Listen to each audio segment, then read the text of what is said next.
Président, Monsieur Di Rupo, Mesdames, Messieurs les membres du gouvernement, chers collègues, notre pays tout entier, du nord au sud, est aujourd'hui en deuil, et ce depuis ce sinistre mardi 13 décembre. L'incompréhension est totale et nos concitoyens ne comprennent pas pourquoi le mal a frappé des victimes innocentes. Bien entendu, nous devons refuser de céder à la panique. L'horreur peut malheureusement nous frapper à n'importe quel moment, mais nous ne pouvons pas pour autant accepter de vivre dans l'angoisse et la méfiance permanente. L'autre, même s'il n'a pas la même couleur de peau, la même religion, la même origine, n'est pas pour autant un monstre en puissance. Ne nous trompons pas de cible. Ceux que nous devons pourchasser, ce sont les criminels, quels qu'ils soient, et eux seuls.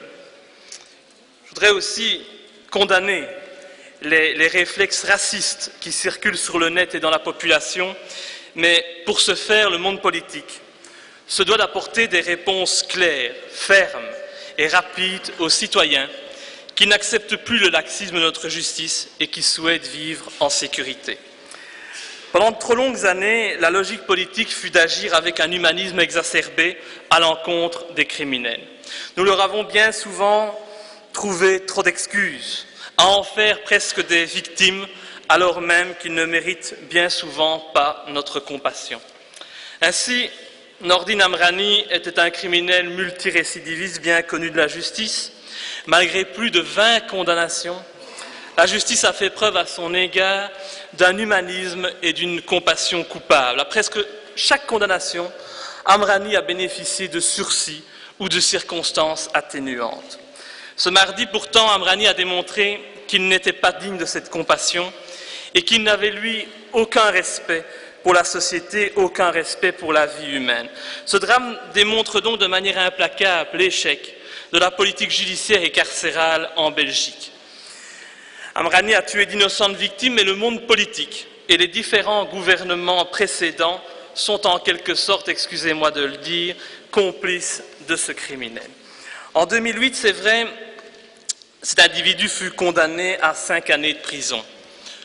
Si je compte bien, il devrait donc toujours y être. Mais non, non, car bien entendu, chez nous, la justice agit avec humanisme. Elle ne veut surtout pas traumatiser ces pauvres délinquants. Ainsi, 2 ans seulement après sa condamnation, ce criminel est sorti de prison et a bénéficié d'une libération conditionnelle. Alors, Madame la ministre de la Justice, quand j'entends à la télévision que vous souhaitez répondre à ce drame en luttant contre le trafic d'armes, eh bien je me dis que vous vous trompez de direction. Le problème, Madame, n'est pas là. Le problème se situe au niveau de la logique judiciaire et carcérale dans notre pays. Vous savez, aujourd'hui, la population ne peut plus accepter la tolérance coupable dont notre système judiciaire fait preuve à l'égard de ceux qui ne respectent pas nos lois. La population veut retrouver une justice ferme, une justice qui tout simplement se met du côté des victimes. Depuis longtemps, mon parti, le MLD, estime qu'il faut mettre un terme aux libérations conditionnelles et opter pour des peines incompressibles, des peines qui respectent les sanctions prononcées par les juges ou les jurys populaires. Nous sommes également favorables à la réapplication d'une réelle perpétuité. Aujourd'hui, le terme perpétuité est nié, violé, et de ce fait, c'est la notion de justice même qui s'en trouve bafouée. En ma qualité de président du MLD, je tiens à présenter mes plus vives condoléances aux familles des victimes de la fusillade de Liège. Mes pensées vont également vers les personnes qui luttent toujours en ce moment contre la mort. J'espère du fond du cœur que la vie reprendra ses droits et que les blessés s'en sortiront. Enfin, je tiens à adresser mon soutien le plus entier à toutes les personnes qui ont été blessées physiquement ou psychologiquement. J'espère que ces personnes trouveront la force et le courage de vaincre leur traumatisme.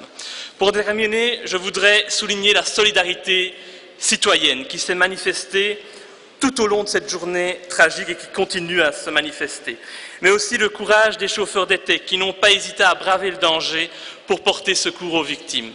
Je tiens enfin à féliciter les services de secours pour la qualité de leur travail et leur abnégation et les forces de l'ordre qui ont réagi rapidement afin de rétablir la sécurité de nos concitoyens.